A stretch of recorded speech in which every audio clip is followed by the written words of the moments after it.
Hello, welcome to another episode of Set Musings. So, Scars of Mirrodin. I've been really looking forward to this. Very interesting set, interesting block. Because, so many new things came in, and also tweaks of things we've seen before as well. So let's dive in. 249 cards in the set, 20 basic lands, 101 commons, 60 uncommons, 53 rares and 15 mythic rares. We're on the plane of Mirrodin, not surprisingly, and themes and mechanics that we're going to look out for. We've got a strong artifact theme, again no surprise there because of where we are. We've got poison counters. And we've also got -1/-1 counters on creatures.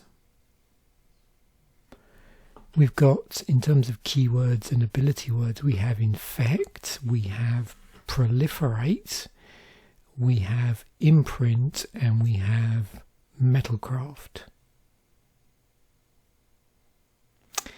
And as we go through this, you'll see you could think of metalcraft as a sort of less broken version of affinity. Maybe that's one way of looking at it.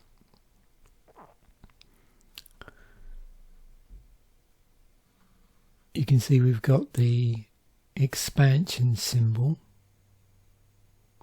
I believe this represents the sort of corroding hexplate from the Glimmer Void. And if you've ever seen sort of Glimmer Void represented in artwork, you'll know what I mean. So in this set, what you've got is essentially a conflict between two major factions, one being Mirrodin and the other being the invading forces of Phyrexia.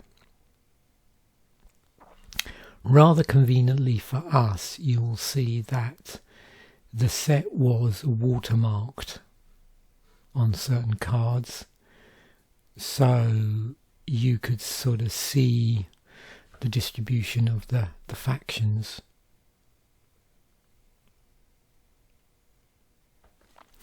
And there was a mechanical separation here between Phyrexian things like poison counters, infect and proliferate,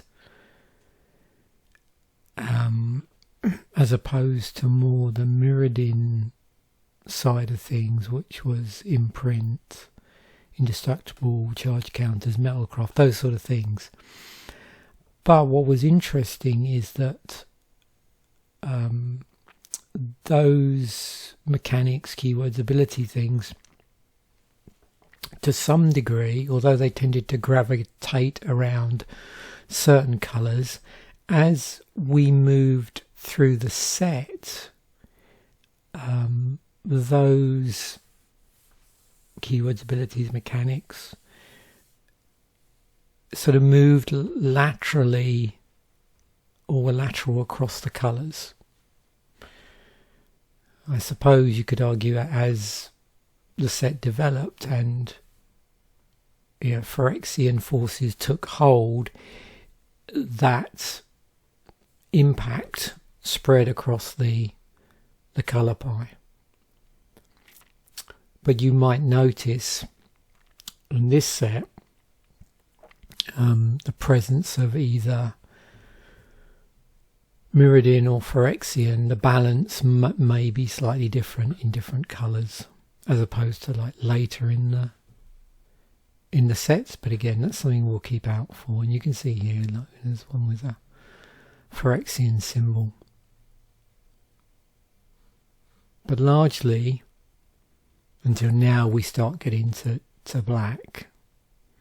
Up till now, we've seen more predominantly Mirrodin watermarks.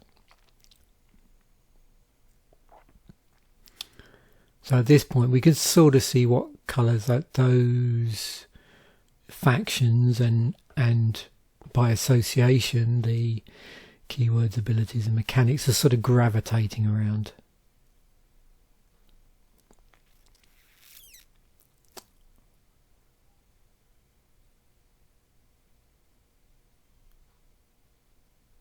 And it's interesting to see how that also manifests itself in green.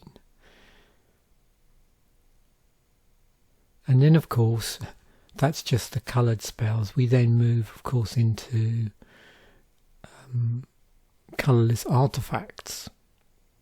So how it's working with there, and of course within a set where there's a high count of artefacts, and we'll look at how much that is in a moment. Is colour represented at all in the artefacts in terms of activation costs, those sort of things? And again, you might see that change across the block between the different sets. There's quite a few cycles in this set.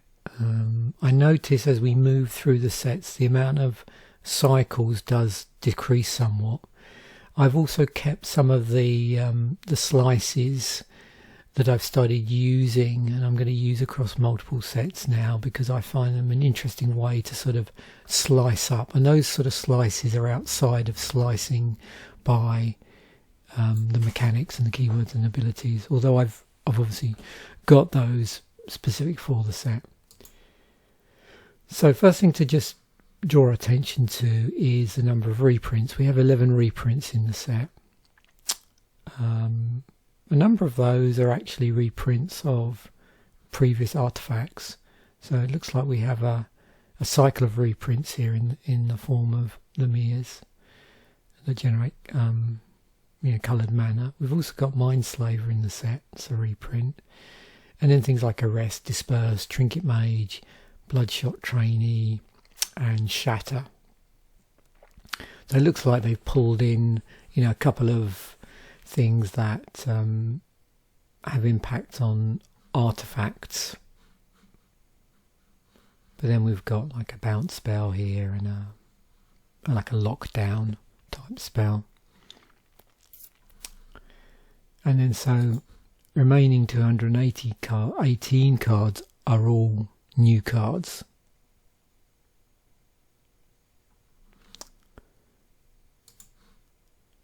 So 99 cards which are colourless in terms of their casting. That's not to say they don't have colourless somewhere else in activation costs, but they're colourless in terms of their casting costs, so they have no colour. And all of these are artefacts. We're on a different plane here, so we don't get any overspill from, say, Zendikar, so we don't see any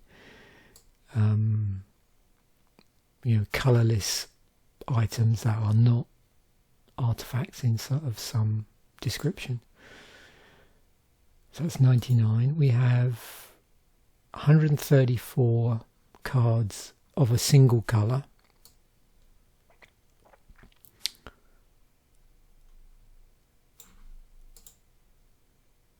And I believe at this point we're not seeing any artifacts that have colours in the casting cost. But we'll scroll right through to the end and just check that that is the case. Yeah. In terms of beyond monocolour, we have one multicoloured card, again from the perspective of the casting cost, and that's Vensa the Sojourner. So 16 white creatures in the set, and one of the reasons I do this is just to give us some feel as if there's any tribal things we need to concern ourselves with, or we need to muse over. I mean, apart I suppose from humans, do we see anything else? This is always a neat way now I've discovered of seeing if there's any monocolour tribal lords that are going to bounce out of this. So you can see here we've got a monocolour legendary that spits out cat tokens. And I see it, well, yeah, I do see a few cats here. It's always good to see whether they, what they are at the lower rarities, and whether or not, if you were drafting this and you got Kemba, you know, what are you going to do? Well, predominantly, it looks like you would want to go down like a Voltron. You know, you start attaching equipment to it, because for each piece of equipment on it, it generates the cat token, so it needs to be equipped. And of course, in an artifact set, hopefully we should see lots of equipment at the lower rarities. And, you know, just again, how they make those available if you're drafting the set, or even if you're playing limited, because of course with 6 packs of sealed limited, so I meant to say probably sealed, with 6 packs of, you know, in a sealed environment like you would come across on the pre-release, obviously you're again predominantly going to see more of the lower rarities. In terms of blue,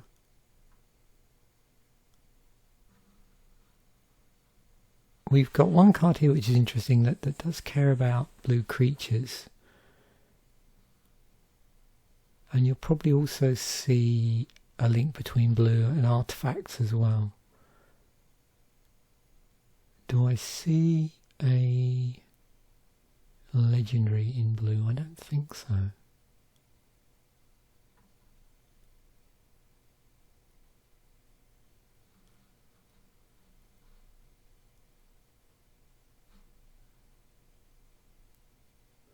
You can see we've got, you know, clearly there's Metalcraft here, within white again, some Metalcraft, and we'll get on to Metalcraft in a moment.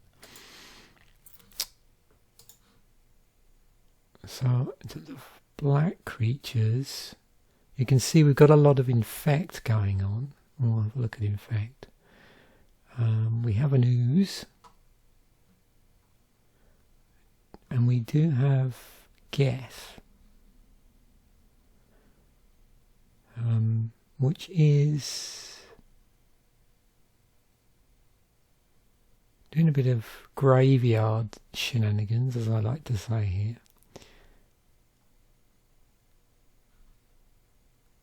What is our predominant black tribe here? We've got zombies.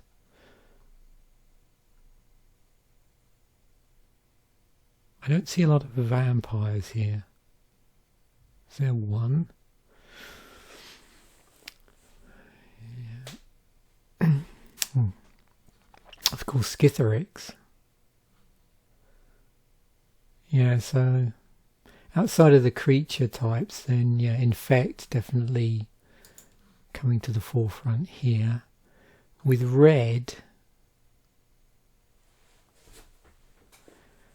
got a bit of Metalcraft there. We're seeing hate on artifacts here. And there's a bit of stealing stuff going on in red as well, which I'm sure we'll see.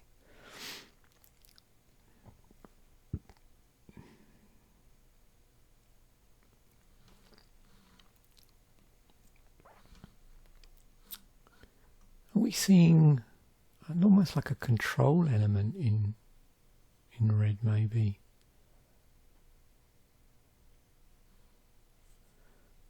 Tribally, few goblins. We've got a couple here at common.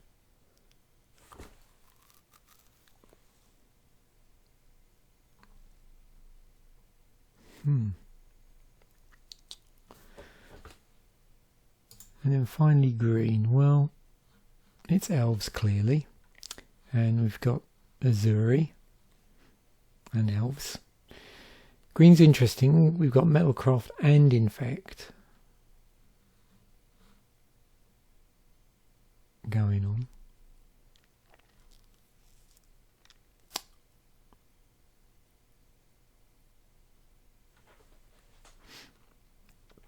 and protection from artifacts.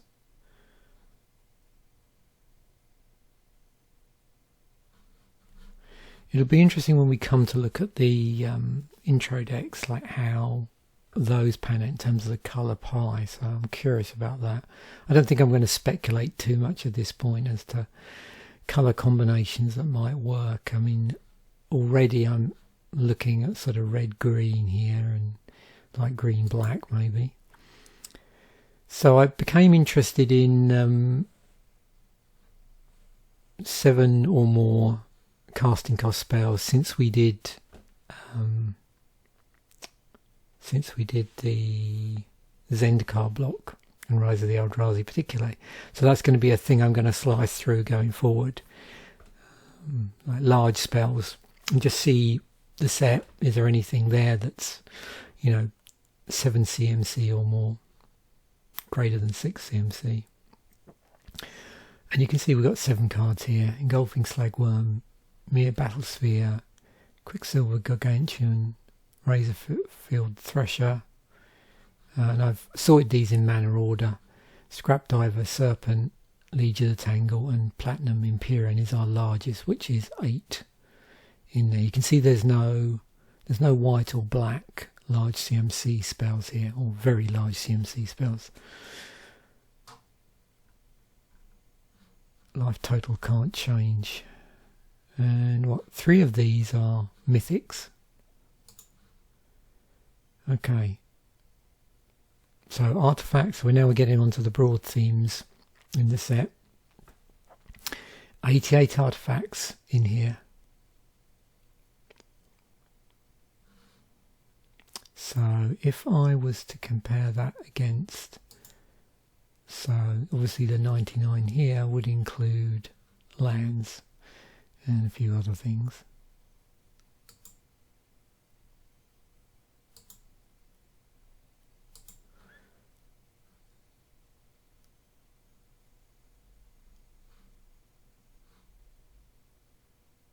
Probably mainly lands. And it's a large set, so obviously we've got basic lands in here. I don't know if there's any more to say at this at the moment, because I want to start slicing through that, but just to give you some idea. So 88 artifacts. We've got 3 cards with poison on them. So with poison here, this is a reference to poison counters going on to players. So 3 things you're liable to see in this set is poison counters, infect, and +1/+1, which are all sort of interrelated in various ways. Oh, sorry, did I say +1? I meant -1/-1 counters. -1/-1. I misspoke. So poison, yeah, this is specific reference to poison counters on players.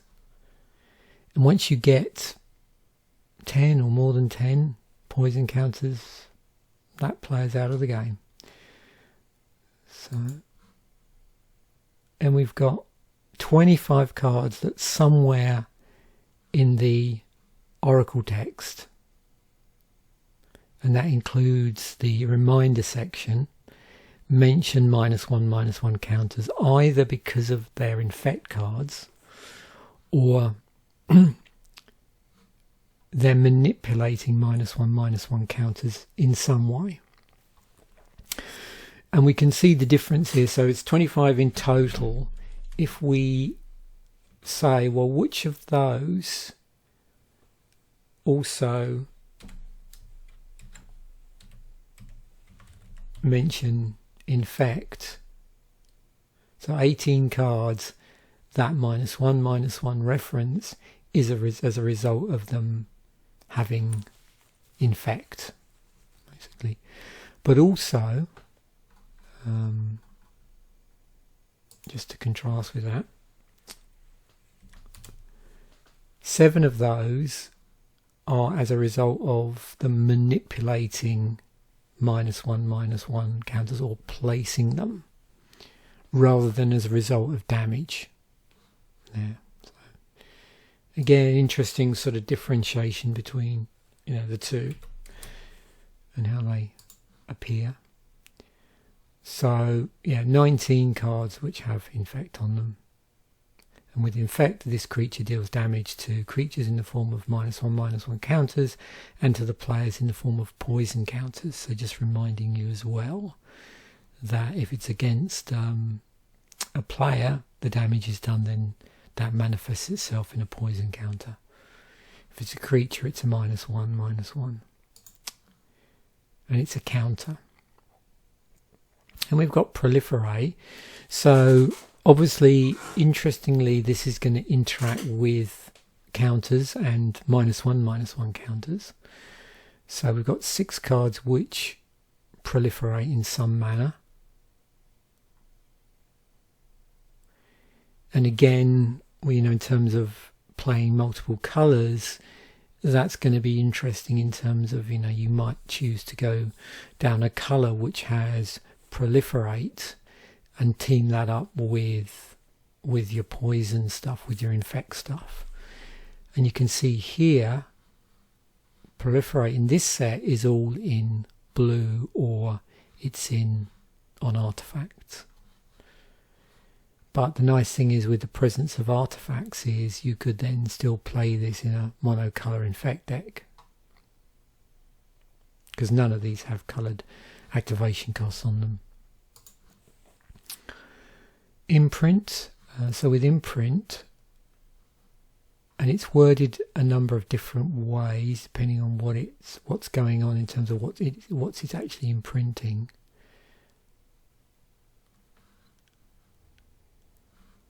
So when Clone Shell enters the battlefield, look at the top 4 cards of your library, exile 1 face down, and then put the rest on the bottom of your library in any order. So to just sort of clarify that, it allows a player to imprint some card on the artifact, removing that card from the game. The artifact's effect depends on the cards imprinted. So we've got Semblance Anvil here. For example, you can imprint a creature on Semblance Anvil to reduce the cost of spells that share a card type with that card. So it's not altogether clear as to, like, there's no description here as to what imprinting is in and of itself.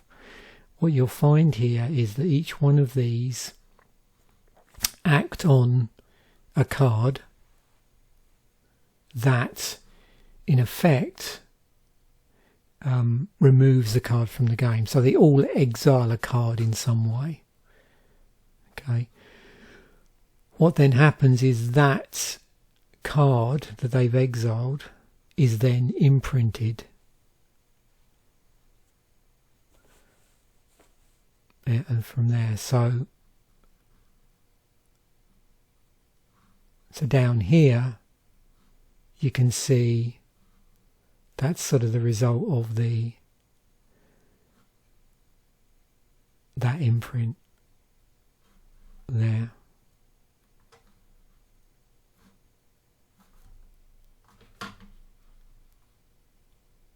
So what happens with the imprint, you don't really understand fully until you actually read the rest of it. So that's all you have to be careful about. Because sometimes when you see sort of abilities like this split up and the effect isn't as part of this, you sometimes sort of forget.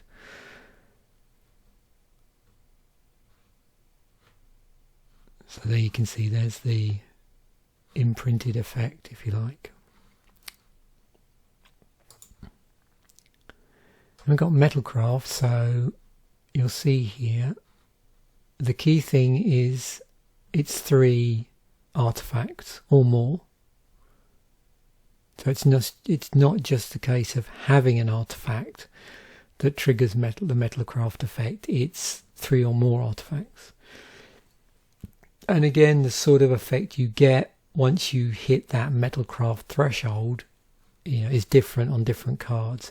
And we're seeing quite a few here. We've got 22 cards, and it's spread, albeit slightly imbalanced, across the 5 colours. You can see slightly more in white, blue, and definitely white and blue, then red, then green, then black, in that order, I think. And then we have a number of artifacts which also have metalcraft on them, including Mox Opal. Very nice. So moving on to the cycles, we've got a cycle of these mirrors, which 2 to cast, and you can tap them for the appropriate colour of mana. And of course their very presence in a certain built deck is going to help trigger that metalcraft. And they were reprints, if you remember. We've got a cycle of smiths. So human artificers, and they create an effect when the controllers cast an artifact spell. And you can see here.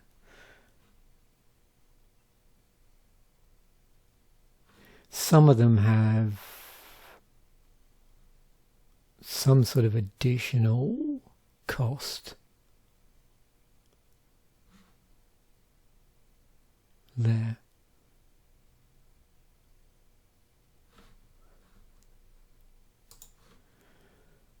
Cycle of replicas. So these can be sacrificed after paying a form of coloured mana to get a colour specific effect. And you can see there's a little bit of variability in the casting costs there for the different ones. And they're all 3 to cast though, but the power toughness is different for each. Then we have this interesting cycle of colour aligned artifact creatures, and the alignment is through the activation cost.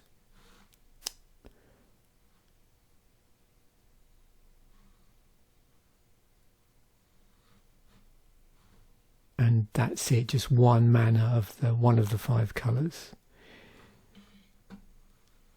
I suppose you could say that you can see here this breaks the cycle slightly in that the others are all creatures. This becomes a creature. It's not always a creature, it becomes a creature when you pay the cost. This one untaps, this one gains infect, this one first strike, and this one reach until end of turn.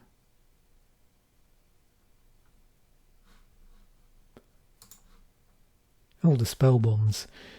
So they can be tapped and sacrificed to create an effect. Its owner can pay 1 mana of a specific colour to draw a card when these artifacts are put in the graveyard.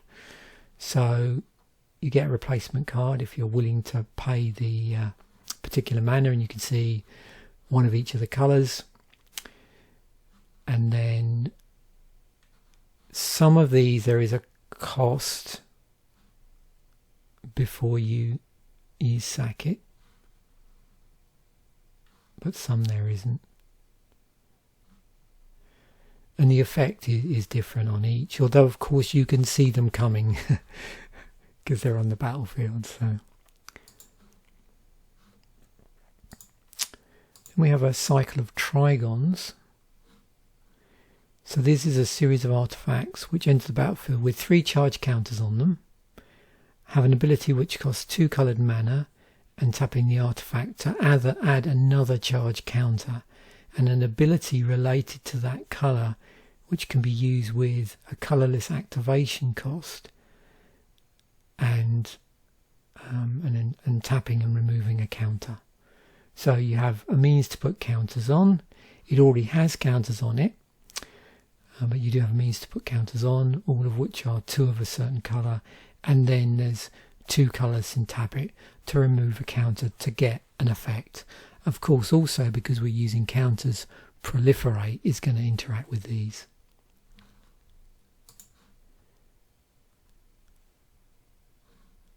A cycle of vanilla creatures. So there's one vanilla creature for each colour, and also, while we're talking about the cycle, there is also a vanilla artifact creature as well.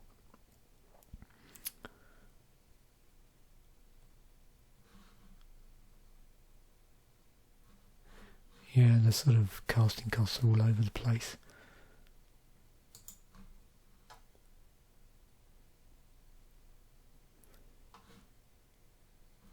Cycle of Metalcraft creatures at common. They have Metalcraft and no other abilities. They represent apparently a different Mirrodin race. So elephants, Vidalcans, vampires, humans and elves. Although that's not necessarily typical of the predominant tribe you might see in a certain colour. But if you've read any of the novels, you'll probably be aware of the different races on Mirrodin. So, cycle of 1 mana common spells that target a creature, and they give until end of turn bonus. So seize the initiatives +1/+1 first strike. Vault Skyward is flying and untap. Tainted Strike is -1/-0 and infect. Assault Strobe's double strike and withstand death is indestructible.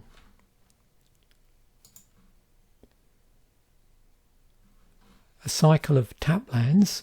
So this is a new set of allied tap lands with the twist that they could come into play untapped if they are played during the first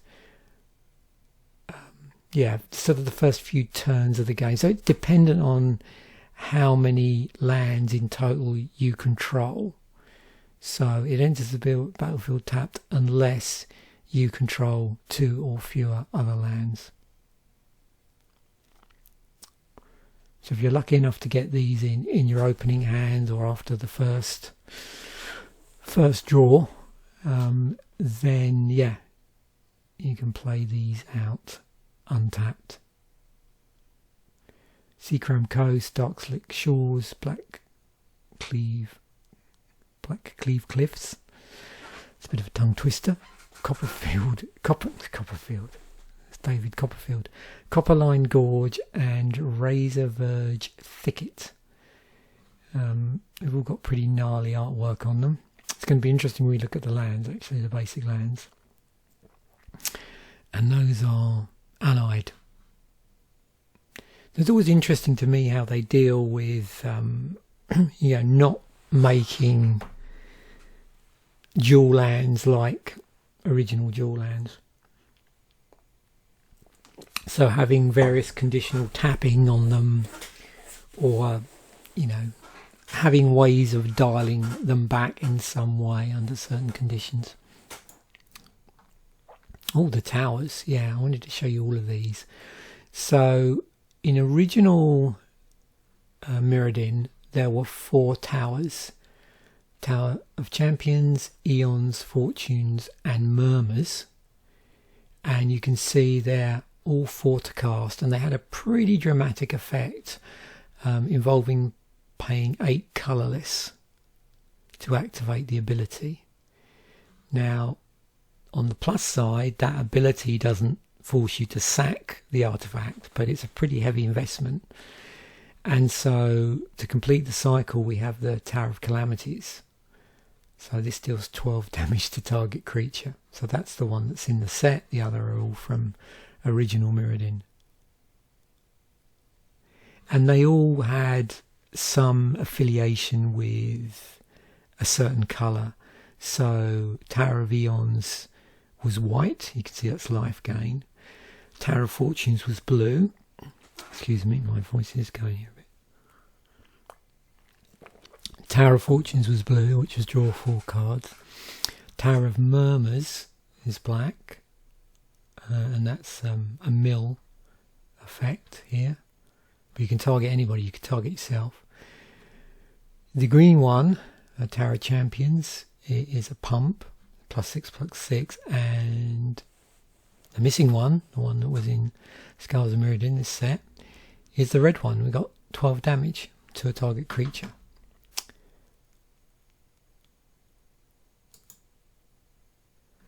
Here's our mythics, 15 mythics. And how they're split down is we have at least one mythic in each colour. There's actually 2 in white and 2 in black. We've got a white-blue mythic, and then the remainders are all artifacts of some description.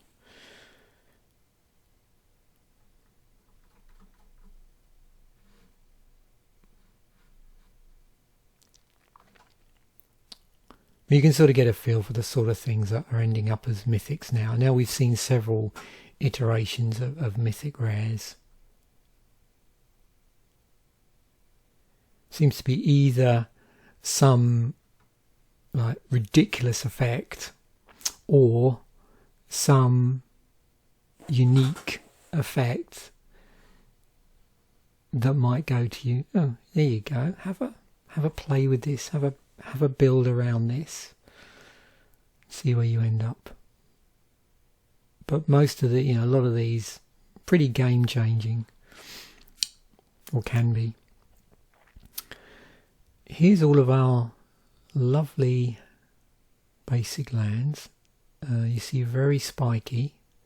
I would have been through, again, I'll sort of reference back to, if you want to see these physically, then one of my 2 no hand no land videos is a good place for that, where I go through my basic land, not no hand no land, sorry, I'm getting my note up, Land Ahoy.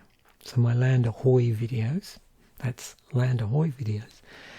I would have gone through this particular set in terms of the basic lands.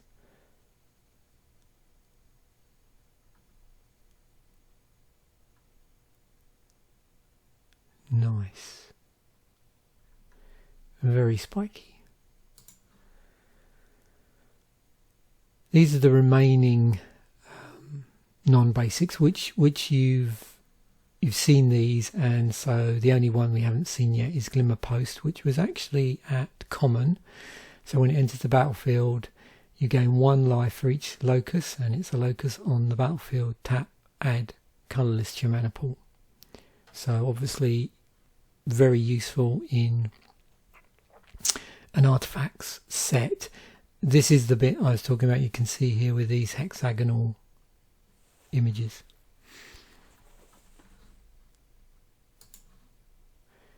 Here's our legendaries.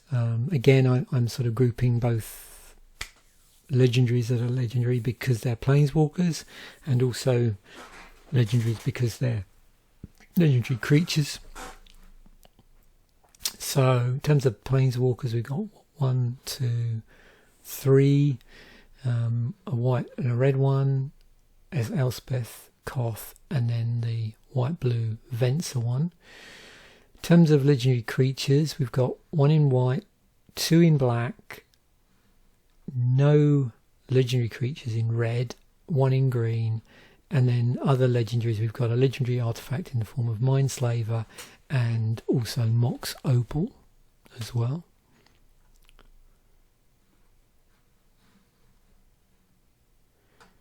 And obviously one of these creatures is going to end up as our episode of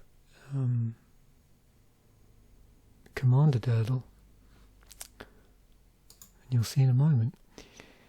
120 creatures in the set. 9 of the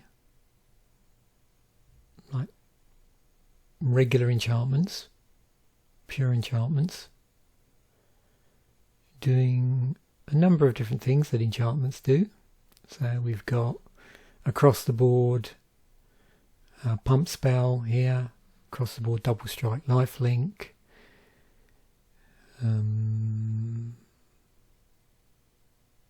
Interesting life gain enchantment there. Conditional.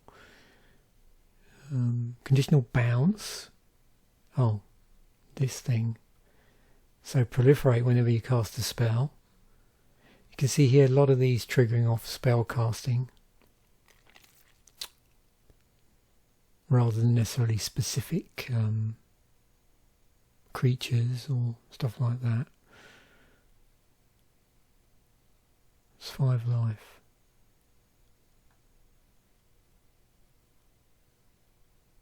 I'm just looking to see whether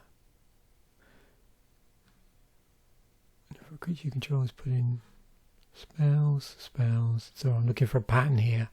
Maybe a cycle that wasn't a cycle.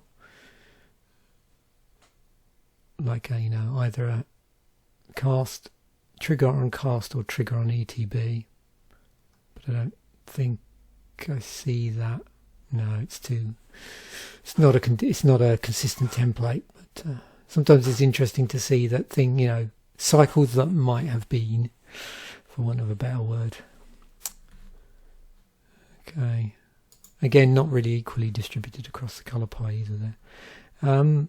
Auras, Arrest, Bonds of Quicksilver, Volition Reigns, Relic, Putrescence, I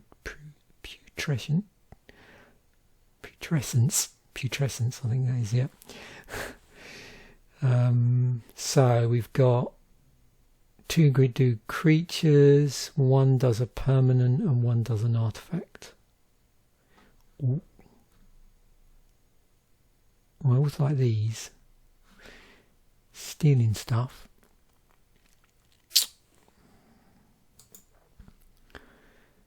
$39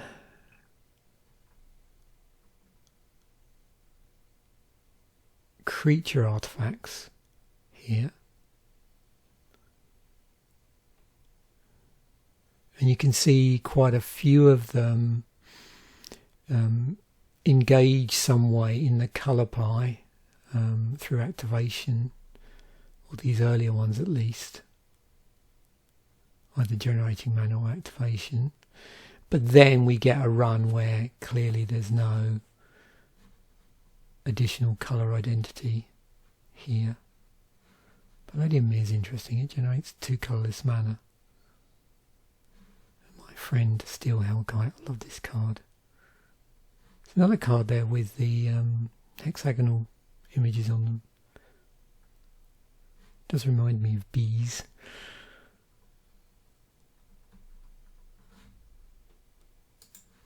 Honeycomb. 15 pieces of equipment, which is really useful when we've got Kemba in the set, including we've got Sword of Body and Mind, and lots of cool utility equipment as well, like extra twists onto them, apart from the usual, pump or flying or whatever. Additional little tweaks here and there.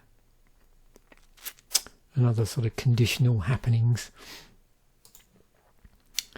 And then 34 just pure artifacts. We've already seen the spell bombs and the trigons in here. And then there was some cards which proliferated stuff. We got sack outlets and mill, and it was interesting to see, some of the stuff that you would associate with certain colours being pushed over to some of the artifacts as well. There's other things like Vensa's journal. We have no maximum hand size as well, and these charge counters. This business with the charge counters as well. So lots of opportunities to interact in the set with proliferate, or proliferate to interact with counters. Instance. So we've got 24 here,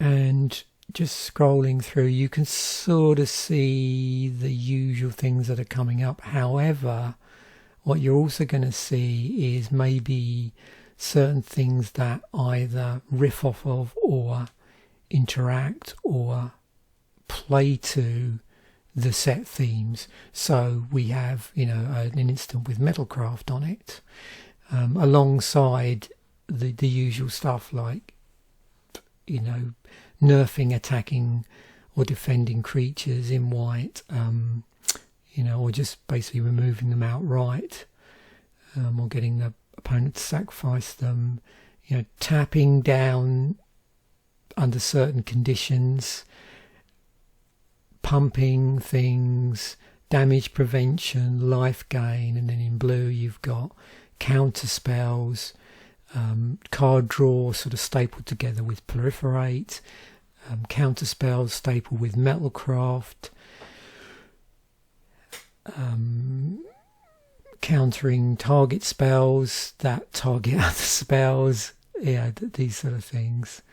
You know, the old switcheroo type things, gaining flying, depleting power toughness in the form of grasp of darkness in black now, playing around with counters to remove a creature,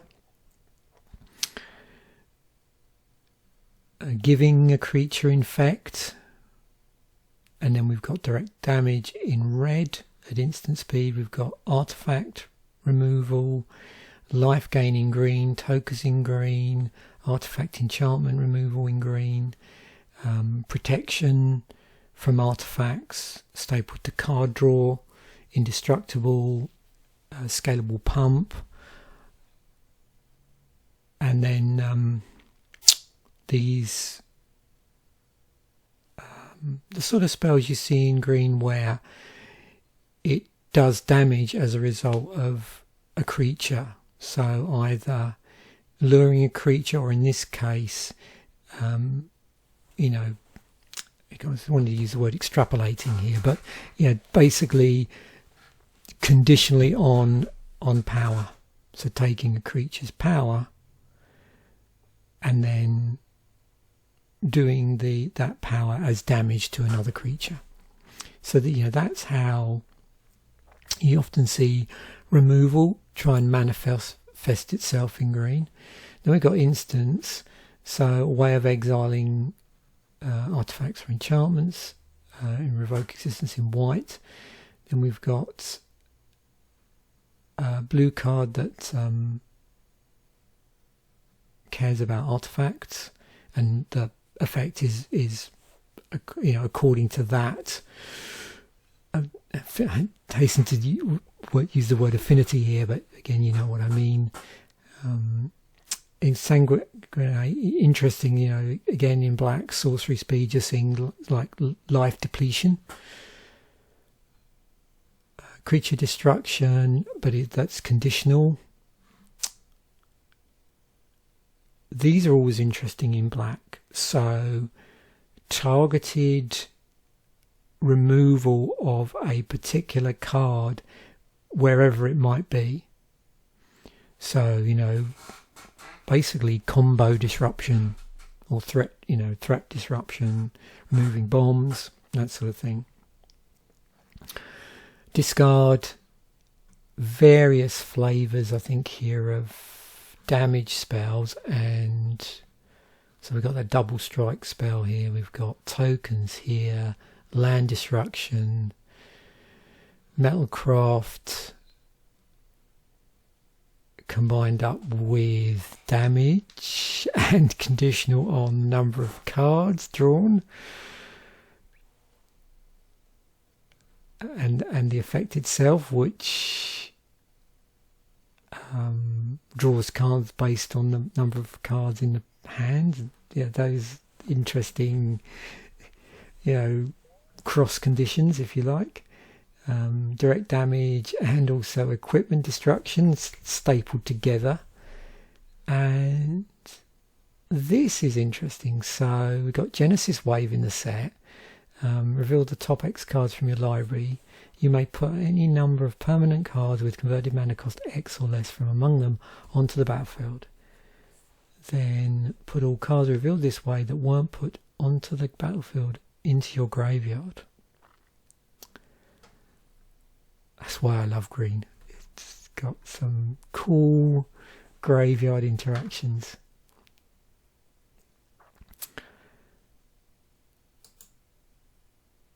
So back to the whole set. I don't know if there's anything more I want to add here. There is so much going on in this set,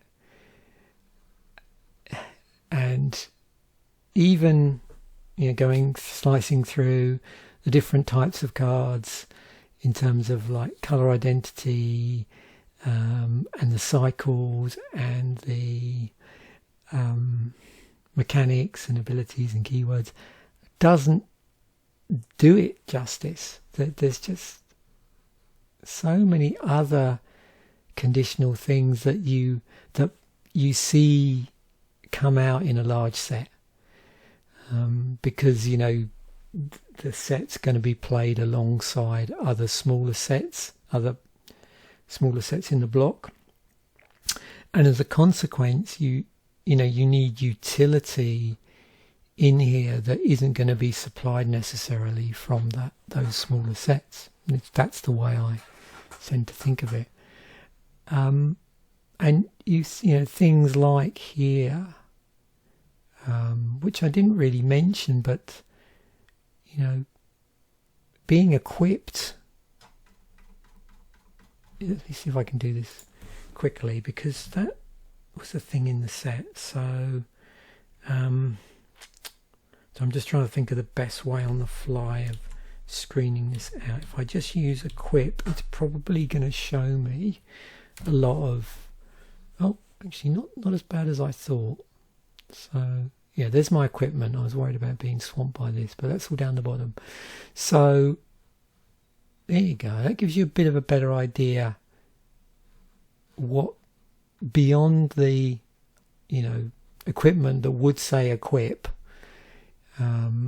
what other cards have reference to equip or equipment or equipping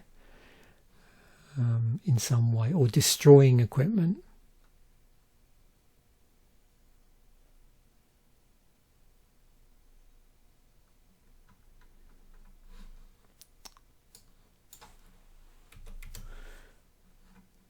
Maybe take a quick scroll. Let me just see. So white, is there anything that really stands out in blue beyond, obviously I recognise that blue is really doing all sorts of interesting things here in terms of artifacts. Do I see anything else? Because Thrumming Bird was in the set, and Trinket Mage, beyond the obvious mechanics, abilities and keywords. We move into black.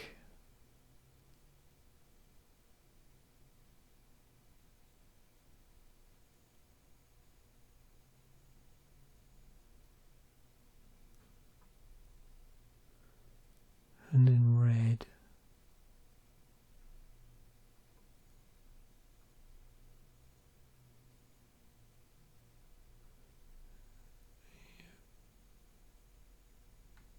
Green. Okay. It's always worth one final look. But yeah, definitely, my standard advice is just hop onto Scryfall and do all the slicing and dicing. There's some good help files on the website that will talk you through the different commands you need to use up here, the different search commands, the keywords you can use. Oh, it's a motorbike.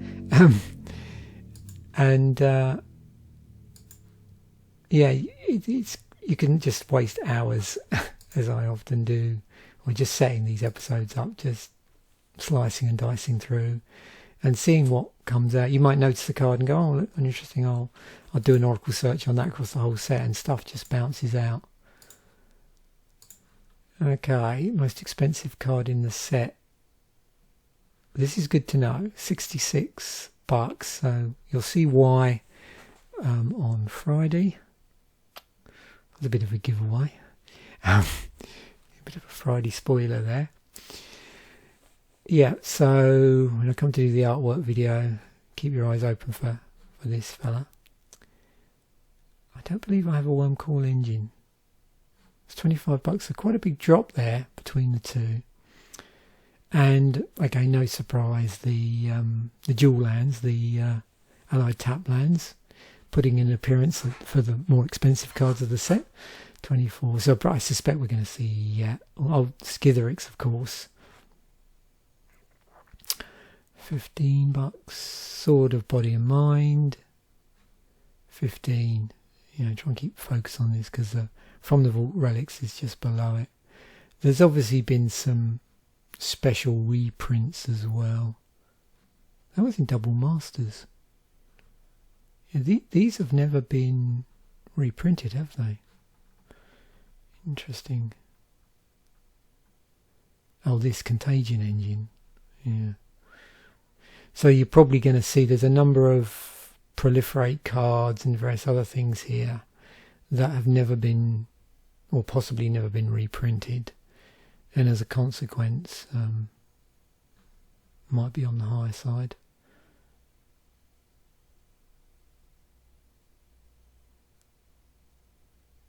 Painful Quandary, $14.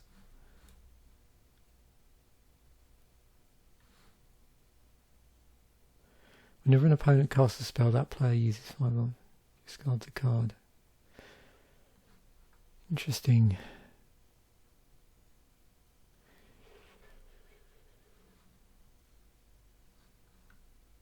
So if anybody wants to comment, what does this commonly crop up in? Is it sort of well, we'll see in a moment if it is popular in Commander, but I'm wondering if there's a legacy deck that this is in. So anybody out there that knows, if you want to comment, that'd be really helpful, because I always like that when people do that. Oh, another dual land. Asceticism now. Creatures you control can't be the targets of spells or abilities your opponents control. Yeah, I can see why that would be popular, and that might raise the price. $12. Oh, Nim Deathmantle. It's only ever been printed in Scars of Mirrodin. Yeah. This is called in Reanimation.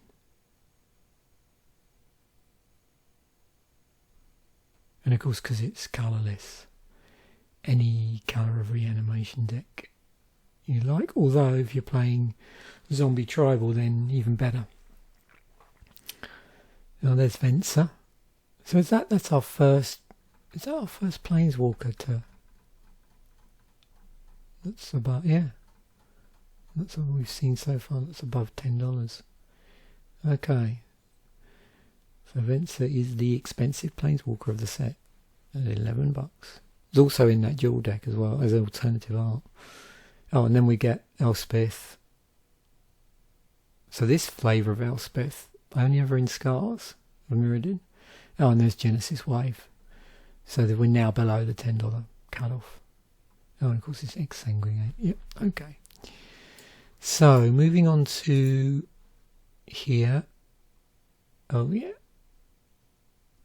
No surprises there. So, yeah, asceticism does crop up quite a bit, maybe.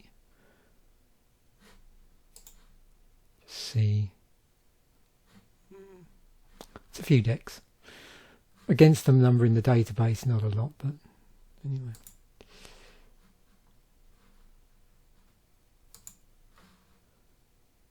Genesis Wave, and then one of the Mere Mana Rocks. Oh, so of course, Argentum Armour. Completely forgot that was in the set. And there's Koldath Forge Master.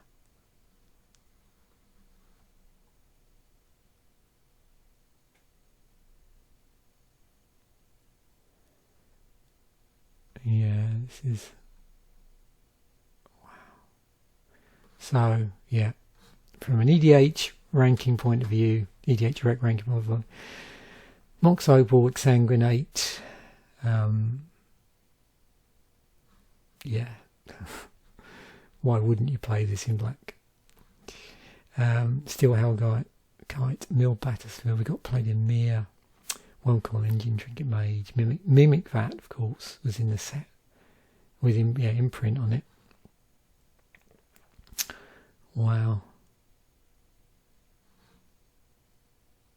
That is an enchantment. Yeah.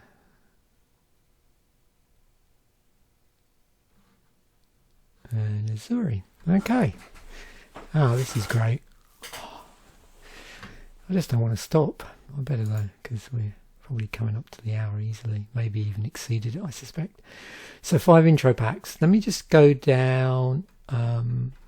Actually, just going to switch to here. So let's look at the colour balance first on this, because it's something I tend to gloss over a little bit. And it is useful, I think, sometimes. So yeah, you can see here, sometimes you get these nice patterns as they move across the colour combinations. That's particularly a thing in core sets, I think, more than any. So we've got a mono white deck, blue black, red green, blue. I did mention, didn't I, that I thought blue red might be a combination. So, well, did I mention it? But that's where I was going when I was getting very interested with the red decks and the sort of things, or the red cards and sort of things we were seeing in them. And then this, which is black green. So we basically got 2 allied colour decks, 2 enemy colour decks, and then a monocolour deck. So if we look at these in a bit more detail, now intro packs, I think I mentioned previous episode, we're now up to 60 cards in the intro packs, one of which is a foil.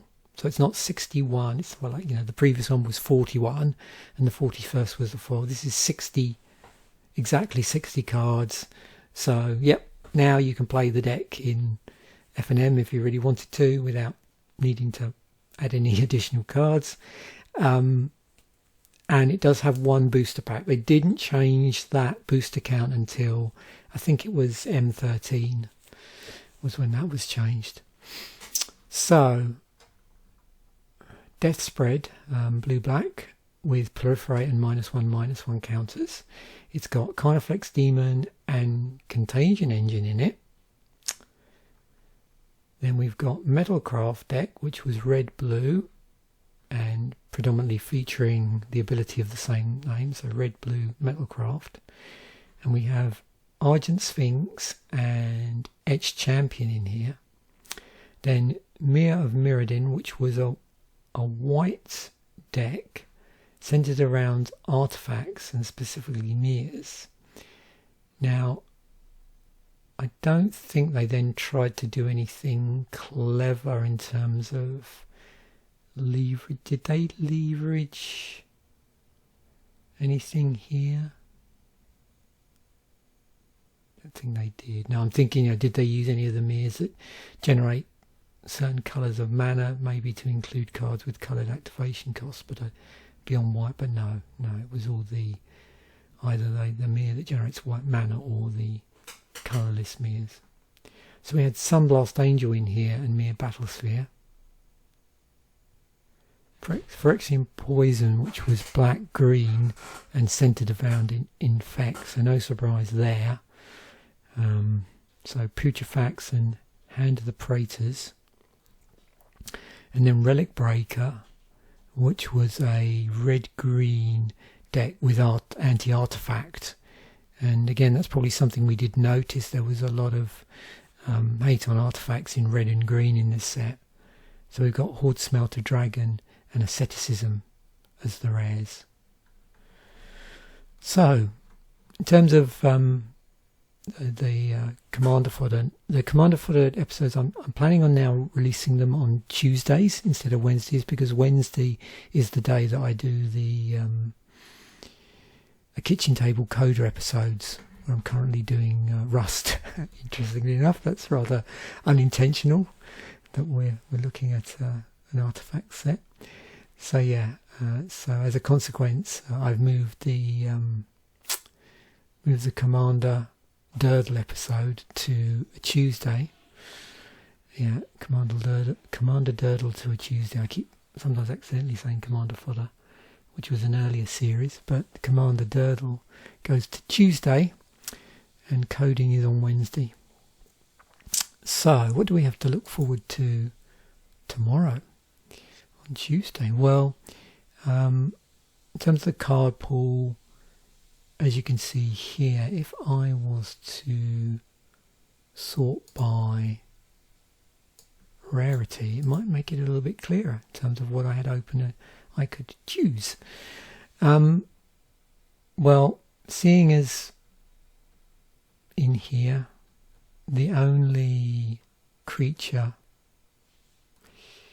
or legendary creature in the card pool is Azuri, so we're going to go with Green Elf Tribal.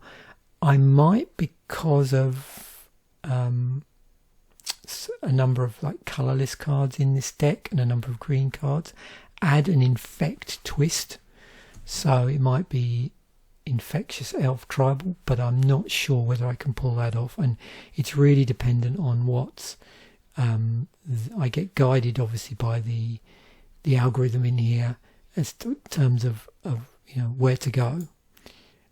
Here it is. Here it is with the all of the off color cards removed. So I've still, I've got 74 cards to play with, including in there like, my land base, but a lot of these will get removed before I start to use the algorithm, so that the seed pool will be a lot smaller than you see here. I just wanted to keep them in because I do like to go through the cards that are playable because of them, not being off colour in relation to the commander, but then ultimately I'm going to remove because they don't add anything to the theme of the deck. You can see I don't have an awful lot of elves here, but I'm definitely going to look through and just see if I can seed it in a fashion that might pull it a little bit more, sort of gravitationally speaking, to maybe suggest more infect cards, but I'm definitely going to want to go down an elf tribal anyway. So there we have it. On Friday we've got the artwork video, which I know everybody, I say everybody, I get the impression that people really enjoy that episode, and there's going to be some nice stuff to see on Friday. I've tried to keep it a little bit lower in the card count. It was getting a little bit out of hand, and that way I can maybe keep the artwork on screen a little bit longer as well. But you'll see exactly on Friday what I've pulled up to have a look at. Again, I'm pretty much spoilt for choice. I mean, there's a whole lot of stuff I don't put up on camera, which I could, but sometimes the random side of it is nice, because you're never quite sure what you're going to see in the background, and all sorts of things pop out of, as many of you have commented and I've commented on video. So yeah, Friday's artwork video is always fun. So thanks once again for watching. Bye for now, and I will catch you in the next episode.